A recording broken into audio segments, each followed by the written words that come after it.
ప్రభువును ప్రియరక్షకుడునైన యేసుక్రీస్తు శక్తిగల నామంలో మీ అందరికీ శుభములు.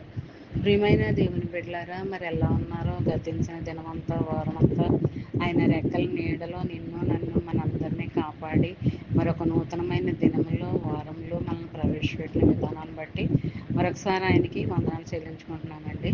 మరి ఈ దినము దేవుడు మనకిస్తున్న వాగ్దానము ద్వితీయోపదేశకాండము 7వ అధ్యాయము 13వ వచనం. ఆయన నిన్ను ప్రేమించి ఆశీర్వదించి అభివృద్ధి చేసి నీకు ఇచ్చేదనని దీవించాను. ప్రియమైన దేవుని బిడ్డలారా, మరి ఇందులో ఆదరణకరమైన మాటలు ఎన్నో చూపించబడుతున్నాయి అనమాట అండి. ఫస్ట్గా మరి నిన్ను ప్రేమిస్తానని అంటున్నాడు. మరి ఆయన ఆజ్ఞలు గైకొని వాగ్దానాలు మరి వాక్యాన్ని అనుసరిస్తూ నడుచుకుంటూ జీవించినట్లయితే మరి దేవుడు నిన్ను ప్రేమిస్తానని అంటున్నాడు. ఆ రకంగా నువ్వు చేసినట్లయితే, ఉన్నట్లయితే ఆశీర్వదిస్తాను, అభివృద్ధి చేస్తాను, మరి నీకు ఇస్తున్నానని, నేను దీవిస్తున్నానని మాట ఇస్తున్నాడు అనమాట. ఇలా అంచెలంచెలుగా మరి దేవుడు నిన్ను ఆశీర్వదిస్తున్నానని మాట ఇస్తున్నాడు కదా. మరి నువ్వు కూడా ఆయన ఆజ్ఞలను అతిక్రమించకుండా ఆజ్ఞానుసారంగా, వాక్యానుసారంగా మరి ఆయనకి వాక్యానుసారంగా లోబడి నిలబడి జీవించినట్లయితే మరి ఇందులో ఉన్న ఆదరణకరమైన మాటలన్నీ కూడా నేను మరి నీ పక్షంగా స్థిరపరుస్తాను, నెరవేరుస్తానని అన్నాడు. నేను అభివృద్ధి చేస్తానని అంటున్నాడు, నేను ప్రేమిస్తానని అంటున్నాడు, నేను ఆశీర్వదిస్తానని అంటున్నాడు. ఇలాగ ఎన్నో రకాలుగా మరి ఆశీర్వాదాలు మరి మాటలు ఇందులో ఉన్నాయన్నమాట అండి. మరి ఈ వాగ్దానము నీ ఫ్రెండ్స్ సర్కిల్లోకి పంపండి.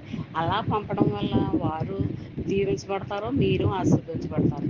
మరి దేవుని యొక్క ఆశీర్వాదాలు ఒకసారి ఇవ్వబడతాయండి, అవి ఎప్పటికీ ఆగవండి. అలా అంచెలంచెలుగా ఆశీర్వదిస్తూనే ఉంటాడు, మీరు పొందుకుంటూనే ఉంటారు. మరి వాక్యానుసారంగా, ఆజ్ఞానుసారంగా నడుచుకున్నట్లయితే, జీవించినట్లయితే మరి ఇవన్నీ కూడా నీ పక్షంగా స్థిరపరుస్తాడు, నెరవేర్చుకుని కలిగిస్తాడు అన్నమాట అండి. మరి దేవుని యొక్క దేవుడు ఒకసారి మాట ఇచ్చాడంటే ఆ మాటను ఎప్పటికీ మరి తప్పడండి. మరి ఎప్పటికీ కూడా దాన్ని మర్చిపోజాలడు అనమాట అండి.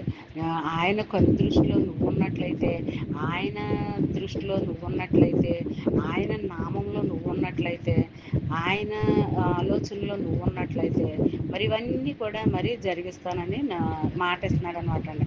ఎప్పుడు నువ్వు ఆయన నామంలో నువ్వు ఉన్నట్లయితే ఇవన్నీ చేస్తానని మాట ఇస్తున్నాడు అనమాట అండి.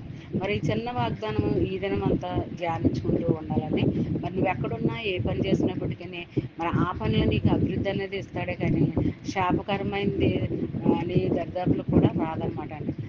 ఆ రోజంతా ఆశీర్వాదకరంగానే నువ్వు ఉంటావు. మరి ఈ దినమంతా ఈ వాగ్దానం నీ పక్షంగా, నా పక్షంగా నెరవేర్పు కలగాలని కోరుకుంటూ ఆమేన్.